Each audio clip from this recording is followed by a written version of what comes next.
Just a reminder, though, to please switch off your mobile phones as we're recording today's session. And let's get on to the main event of the day. Joe Studwell, who is here, live and in person, not gone missing. Many of you know him from his writing for many different newspapers and magazines. He is also the founder of Dragonomics, the founder of the China Economic Quarterly, and he will be here to talk to us today about his new book, How Asia Works. Very interesting timing to talk about Southeast Asia. The markets are really falling again today. A lot of worries that we're in for another financial crisis in the region. So Joe Studwell, maybe you can give us a hint on that as well. Thank you very much. I have contributed on the markets thing. I have been going around doing a lot of work for banks for the last 5 weeks and saying to them that Southeast Asia is a crisis waiting to happen. But we can get to that later. This is really about the new book. And Iris Murdoch, who was a very good English novelist, once said that people who want to meet the author of a book is like people who like pate wanting to meet the duck. Well, here I am. Your duck is here. But in the end, you've got to read the book. And I think I've written a not too bad book. It's the product of 23 years of running around the region, not all of them spent in bars. And, you know, 慢慢了解, yeah? You start to understand. So we only have about 25 minutes of me talking and then some Q&A. So I think really I should just try to tell you what the book is about, because you need to make a decision as to whether you want to read this book. Have I got, just for the journalists, I've got a map. And when I framed this book, I said, I think that I can tell the story of the 9 major economies in East Asia: Japan, South Korea, Taiwan, mainland China, Vietnam, Philippines, Malaysia, Indonesia, and Thailand. I think I can tell that story, and the story of why they were all similarly poor at the end of the Second World War, and they now range between $3,000 and $40,000 GDP per cap.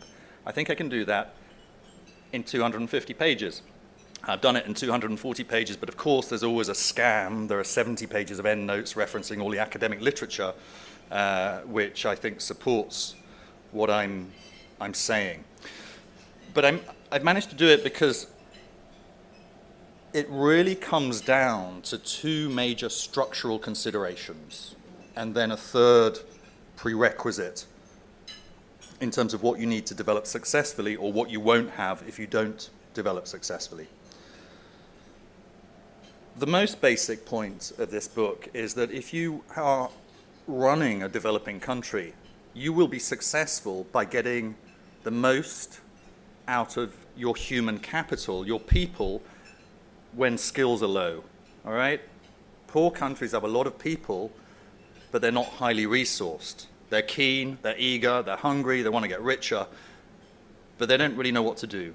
And the state moves people around in such a way that you get the most out of your human resources, and to some extent you go around the human resource constraint, all right? What East Asia has shown the world in this extraordinary laboratory of economic development is that there are 2 tricks that can be played, and this third consideration which is wrapped around them. The tricks are not really Asian inventions, but they were refined in East Asia in a way the world had never seen before, and this is what made 10% a year growth possible, sustained 10% a year growth. Number 1, land reform to produce high-yield household farming. Nobody talks about agriculture. Nobody really knows about agriculture, yeah? But the fact of the matter is that in a poor country, definitionally, 75 or 80% of the population farms, lives in rural areas. If you get agricultural policy right, you lift up 80% of the population and you provide an enormous motive force for further development. Well, the curiosity of agriculture and this is something that capitalists and communists have failed historically to get their heads around, is that yield in agriculture is actually, in general, in inverse proportion to scale. All right, now what does this mean? It means that if you have essentially almost unlimited supplies of labor and you throw it at land, you can grow more. It's like gardening. In the book, I describe the land reforms of East Asia as essentially a transition to a gardening approach to agriculture, a gardening approach which helped to take the basic staple of East Asia, countries like China and Vietnam and Japan and South Korea and Taiwan, to produce roughly 6 tons on average of rice per hectare, whereas under tenancy and scale agriculture in Southeast Asia, they produce about 2 on average. All right, that is one hell of a difference. Now, the return per farmer, the return on capital is low because you're throwing so many people at micro-level farming. Doesn't matter. In the early stages, you just want to grow more. And that gives you your initial surplus. So if we just go back to the map, you draw a big red line with your marker pen around Japan, South Korea, China, Vietnam, and Taiwan. Those are your land reform countries. We don't have time to go into it in a lot of detail. The original land reform was the one that Mao used to win the revolution. Land to the tiller. Yeah, join the PLA, get a piece of land. Yeah, back in the Jiangxi Soviet in the 20s, it starts there, and it goes on. That was the motive force for winning a communist revolution, or from the American perspective, what the Americans call the loss of China. How did the Americans react to the loss of China? Like America does when things get serious. They got serious. They provided the technical advice and the support to pursue first a land reform, an aggressive land reform strategy in Japan in 45-46. Then they did the same thing in Taiwan and South Korea, or they pushed the same thing in Taiwan and South Korea after the Korean War had brought the need to do something into further focus. All done by a first-generation Russian immigrant, who I talk about a lot in the book. In many ways, the guy who won the Cold War, stabilized the Cold War frontier in East Asia. What happened to him? McCarthyism. They fired him in 1954. He ends up living as the next-door neighbor of Diem down in Vietnam as the shit hits the fan. Yeah, philosophical guy, what can you do? So agriculture is critically important. Southeast Asia had land reform programs, failed to implement them. Our friends in the Philippines, Cory Aquino, remember her? 1986 Comprehensive Agricultural Reform Law. They're still implementing it. Still haven't done it. Still implementing it. Yeah. So they had the plans. They didn't implement. So that's one. Number one. Number two, acute focus on manufacturing. All the successful countries have had an acute focus on manufacturing. Why is manufacturing so important? First of all, manufacturers are just more freely traded in the world. Yeah? Commodities and manufacturers are about 81% of world trade. And the service trade in the world has been stuck at about 19 for a quarter century. Yeah? Rich people don't want too many poor people coming to their countries to perform services. Yeah? It's a problem. Yeah, even the US, there's a limit to how many poor people they want coming in every year. Look at the stresses in the UK at the moment, the political stresses from the immigration. Of course, you can do services by sending people on a visa and bringing them back, but it's all very constrained.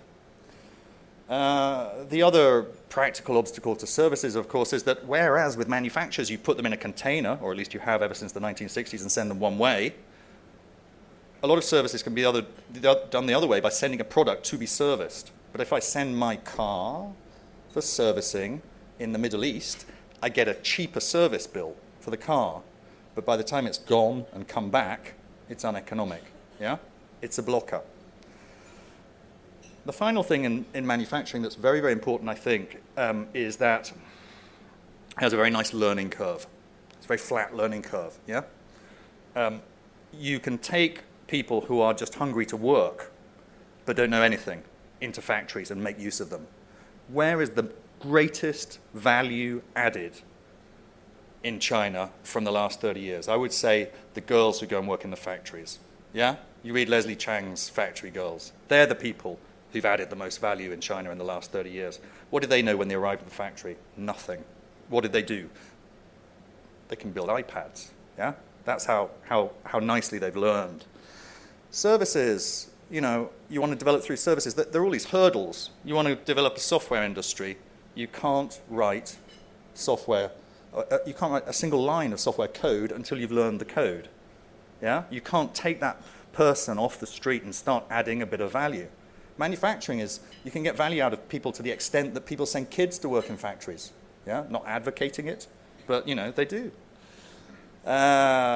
So services are just more problematic. So this focus on manufacturing is the way to absorb your rural labor force efficiently into the modern economy. Now, infrastructure is thought of normally as infrastructure. I would actually say that in these countries, infrastructure development is an extension of a manufacturing policy. You build roads, you build railways, the trains to run on, the subway systems. What are you creating demand for? Cement, steel, glass, trains, cars, stuff you're going to make. Yeah, very virtuous circle, because you also get the future productivity possibilities that you have in a country like China, which I think has the best infrastructure that any country of $7,000 GDP per cap has ever had. They have problems with the service aspects of it. Yeah, they have a train crash, but it's not because they can't build the train, it's because they can't do the signaling. But that's about the time it takes to change people. You go on the Beijing subway, the trains are great, but they can't figure out the people flow. Yeah, so you're jammed in a tunnel that's half the size it needed to be. So the manufacturing focus isn't perfect, but you're going around your human resource constraint, and it allows you to grow very fast. The third point is not a structural consideration like agriculture and manufacturing. The third point is the prerequisite. To make all this happen, you've got to manage finance. This is just very straightforward. No country in the history of the world, with the exception of a few small anomalous offshore centers, has ever successfully developed without capital controls. Okay? We don't mention it when we negotiate over TPP or WTO, but that's the historical fact. You've got to control your domestic capital to point it at your targets. You don't want to be messed about by foreign capital that has a different agenda, that comes in searching for short-term profit. You're running an industrial policy. That's about learning. Yeah? The hedge fund managers have a different agenda. They want a short-run return. Yeah? Your interests are not aligned at this stage of development. Further down the road, they will be aligned. They need to be aligned. Yeah? I mean, Japan needs to realign itself, having become rich, yeah, to start making the hedge fund managers happier. If you do it too early, if you deregulate finance too early, yeah, the IMF in Indonesia, in Thailand, in the Philippines, which is the biggest IMF junkie in East Asia, the Malaysians largely followed suit, gave those countries Anglo-Saxon financial systems. Money is directed away from industry towards the consumer, towards short-term returns, stock markets, and it's very, very fragile because it's, you know, the best performing stock market. I haven't looked at the market since I talked about this 5 weeks ago, and obviously the crash is going on. Prior to that, the best performing market was the Philippines, yeah? The best performing market in East Asia is the one with the weakest industrial base, a country on the brink of returning to the third world. Yeah? What does that tell you about what rich people have been telling poor people about how to develop? So you've got to have capital controls. In terms of how you manage money, there's been no consistent way to do this because you can do it in a number of ways. You don't really use stock markets because stock markets are looking to reward short-term investment and they're more a short-term efficiency consideration. But you let them grow. You let them grow in the background like the Chinese do. Keep them on a short leash and let them grow. and develop and learn. What you can use is the bond market, like the Chinese are now doing more because you have more control over it, but particularly use banks. Everybody has always used banks because you can point banks at the target. But there are a number of ways to do this. I mean, the Japanese and the Koreans use central bank rediscounting. So commercial banks lend, if they lend according to state policy, which is essentially to export, and this is the export discipline that I talk about at length in the book, which anchors industrial policy by forcing manufacturers to sell in the global market and hence produce a return on the investment they're getting targeted at them by the state. But the finance aspects, the rediscounting worked in Japan and in South Korea by allowing the commercial banks to expand their balance sheets by giving them new credit against credit extended so long as they did what they were supposed to do. Park Chung-hee in Korea had all the companies file their export returns monthly to the Blue House. Just sat there looking at who can export. That's a good indicator of who I'm willing to support. You didn't have to export 100%. This isn't mercantilist madness, but you had to show that you could compete in the world market. But you don't have to do it. The Chinese and the Taiwanese have not done much rediscounting. They just have their money hose.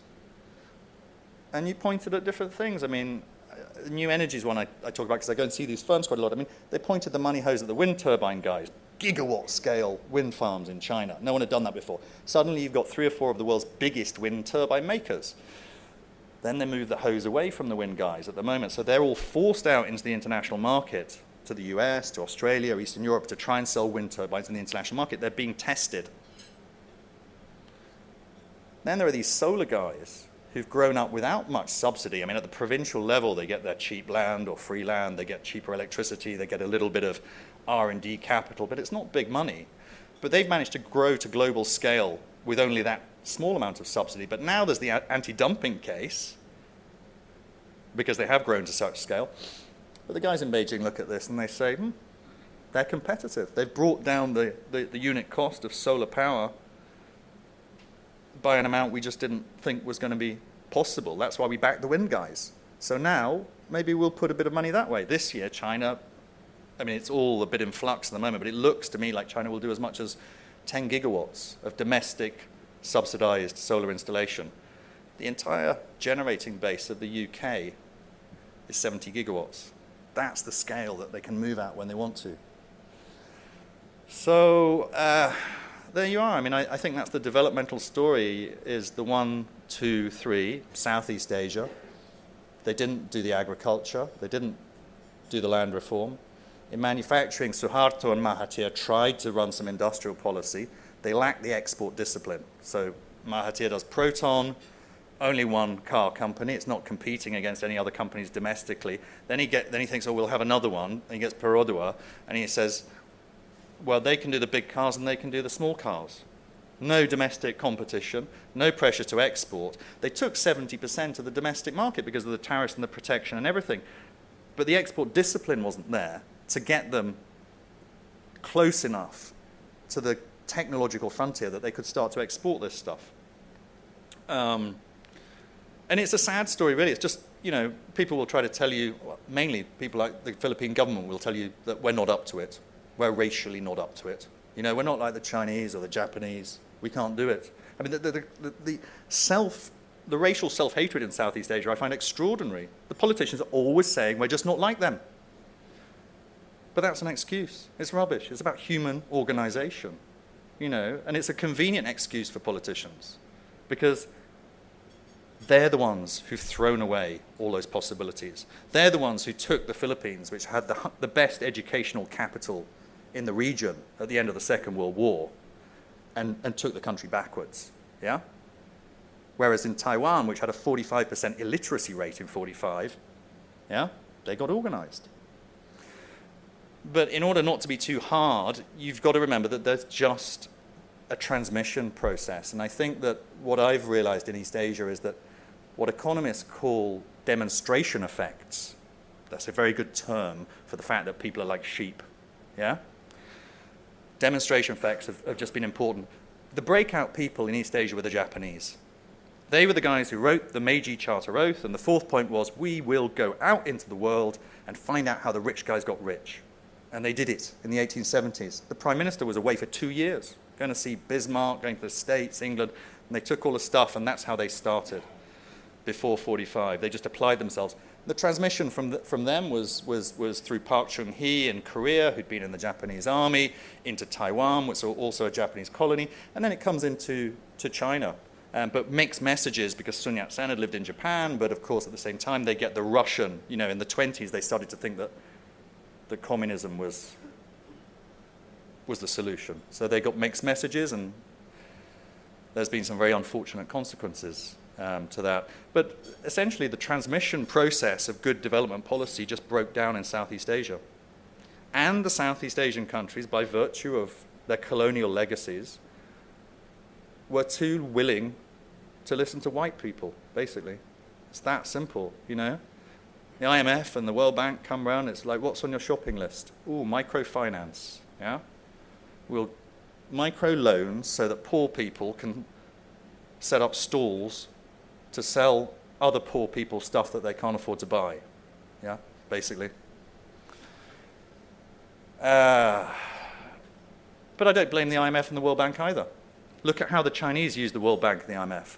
Kept the IMF on a very short leash. The World Bank in the 1980s, if you read Ezra Vogel's account, come here, bring the Koreans, and make them show us, yeah?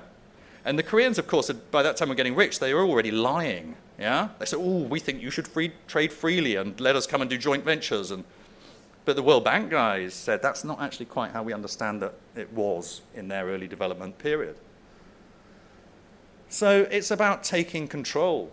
It's about taking control of your destiny. And it's also, sadly, in the world in which we live, it's about telling lies, because the epilogue of the book is called Learning to Lie. You can't be honest about any of this stuff. Either people don't know the history of how their own country became rich. You're a Brit who doesn't know about the Navigation Acts, or you're an American who doesn't know that the average American tariff in the 19th century was 40%. Either you don't know that, or else you're fixated on a neoclassical spreadsheet view of the world in which economics is a science, and it's one size fits all. So if you want to develop, politically the lesson has been learn to lie. Do not do what Sukarno did and what Mahathir did and put your finger in Uncle Sam's eye, yeah? Because Uncle Sam will come get you, You won't get any support. You don't do that. What you do is what Park Chung-hee did, what Deng Xiaoping did, and you go, oh yeah, capital control is very, very important. We're absolutely on it. Absolutely on it. And then 25 years later, when it's time to get rid of capital controls, you actually do it. Yeah? Talk it out.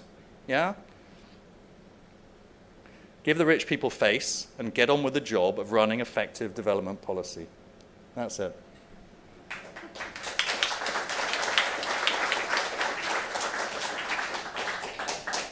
Joe, thanks very much. I like that line. Give the rich people face and get on with it.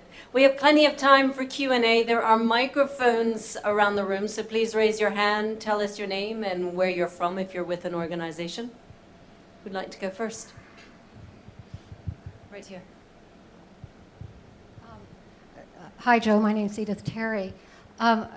First of all, I think your book, Asian Godfathers, is the best book on Asian business by far. And I've recommended it to my students and friends. This book, however, or at least your thesis, I'm really interested. I definitely plan to read the book, but the thesis seems to me, almost exactly the same as the East Asian Miracle Report of 1993. So you argue that none of the Southeast Asians sort of followed that third principle of financial repression. Well, that's not entirely true, but the main, experience that belies this argument is South Korea, which accepted the IMF money, which was crushed by the Asian financial crisis. In your book, you talk about the role, positive and negative. In your book on Asian Godfathers, you talk about the role of tycoons and the corruption, the nepotism, the networks that undergird the economies of particularly Southeast Asia, but also Hong Kong. I don't see how. I mean, to me, there seems to be a basic contradiction between the sort of the outlook in this earlier work and your current one. No, Edith, you need to read the book, yeah, and also probably reread the '93 report from the World Bank. The '93 report from the World Bank followed the '87 report, and they were frankly shameful, yeah. And I'll tell you why they were shameful. They claimed to run an economic regression, yeah. They claimed to run a model to produce scientific hard evidence to show that essentially free trade had led to the development. And do you know how they got the answers that they wanted? They put Hong Kong and Singapore in the model, yeah? They put 2 offshore financial centers in that group of 8, and that gave them a 5-3 victory on their model. Anyway, we won't go, but that was, to my mind, shameful. I'm not against the World Bank, the IMF. I have many friends who work for those institutions, but those reports are not the same as what my book is saying. They're more or less the opposite. And I don't think it's inconsistent with what I wrote in the Godfather's book either. It's a continuation of that story. And I think it's very telling that when I go down to Southeast Asia, I can still go see these tycoons, and they sit there. I have a friend in Indonesia who's made about $3 billion out of asset trading coal in the last few years. And he sits there and he says, this is absolutely screwed up, this country, since the IMF came in. We're just digging stuff out of the ground. We're not learning anything. We're not moving forward. Anyone else? Over here. Hi, David Lyne from the EIU. I just wanted to get your take on the IMF's recent admission of failure in a lot of its policy advice, particularly regarding Indonesia. Do you think they had honest motives at the time, and what do you make of their new outlook on the region? I think that they're definitely thinking. There's been admission of wrongdoing. It was a shame for the IMF that what happened to DSK happened, in as much as he's very good at his job. Leave the other stuff aside, but he's very good at his job. Yeah. But I think that they're moving forward. But it's very difficult for the rich people to tell the truth, because if you tell the truth about the nature of development, you've got to essentially accept a deferment of some of the profit that's going to be made from the economic growth. I mean, you should accept, because you don't want to trade with the Philippines, because, okay, the stock market flies and 2 or 3 hedge fund managers make out like bandits. But what's there? It's dust in your hand. There's nothing there. What you want is the Philippines, with 100 million people, to be a $25,000 GDP per cap, and then have a piece of that, because that's real money. But it's the short-termism that's the problem. But they've always been good people. The problem intellectually, as I see it, is just what I talk about in the book as the 2 kinds of economics. Charles Kindleberger, in the foreword to one of his major texts, throws out this question. He says, is it really possible that there is only one kind of economics? That's kind of a brave thing for a neoclassical economist to ask. And my answer in the book is that there's at least 2 kinds of economics. There's the economics of development, which requires a degree of protection and manipulation, as I described in the talk, in order to learn. It's like education. When you go to school, do you come back with a paycheck at the end of the week? No, you don't. You're investing to learn.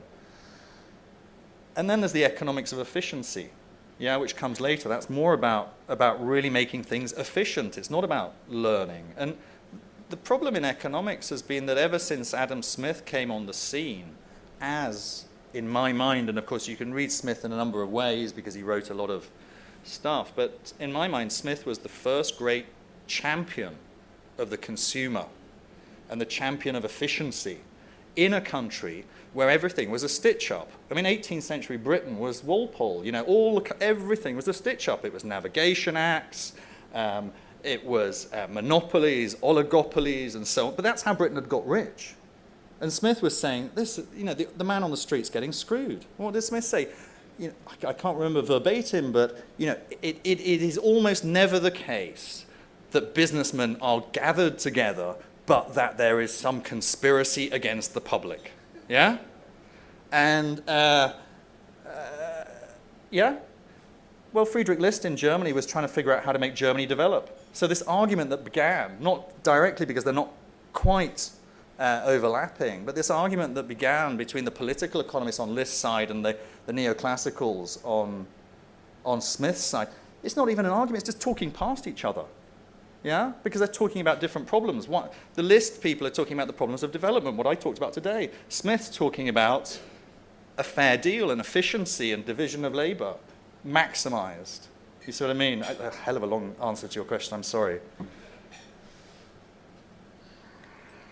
We'll go to Simon then and over here. Simon Pritchard with GavCal. So in the sort of your Northeast Asian model of, I guess, sort of industry policy, manufacturing, financial repression, capital controls, most of those countries at some point, or a number of them, have sort of ended up, as they began to get rich, having substantial financial crises, usually through some mass misallocation of capital. How, given that China is sort of the last big one in that list, what's your prognosis on China? I mean, is it?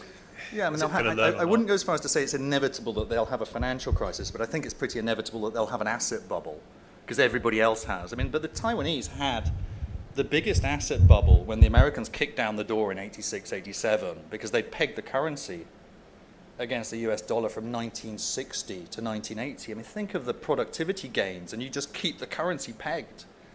I mean, no one ever talks about this. I mean, everyone goes on about, oh, look at what the Chinese are doing. The Chinese aggressively undervalued the currency.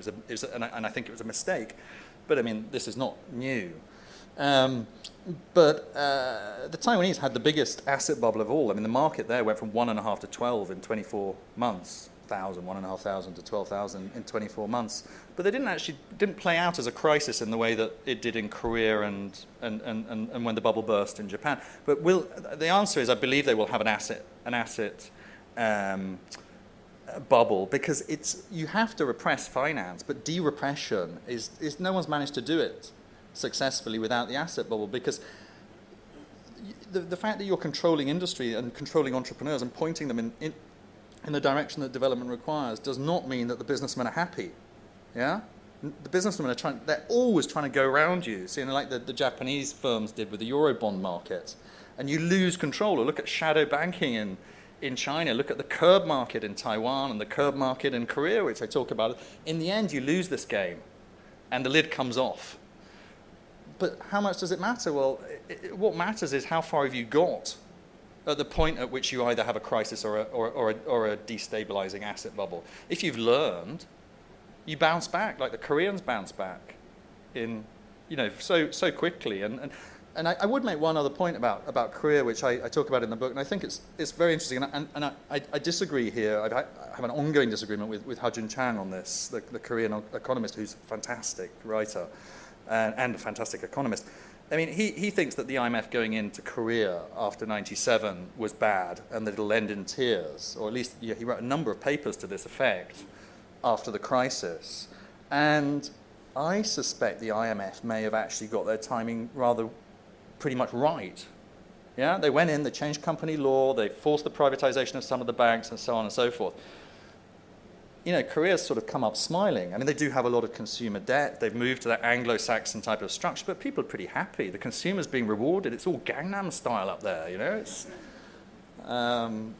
so, yeah. We have a question in the front.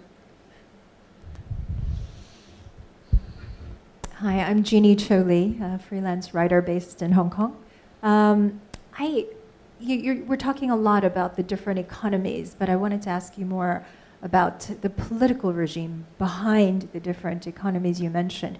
Would it have been possible, you're talking about all this manipulation and repression, would the same development be possible if these economies didn't have a very strong authoritarian regime or a military dictatorship as you had in Korea, and that kind of very strong, non-democratic Yeah. political system. Is that a prerequisite to all this development that you're Well, talking I about? address this at the beginning of the book, and I run through the countries, and I say I can't really see the pattern, because when I talk about land reform, for instance, if you look at the way that the communists did land reform very successfully, they bring the people in the village together and sit them down in a democratic group to talk about what fair distribution would be.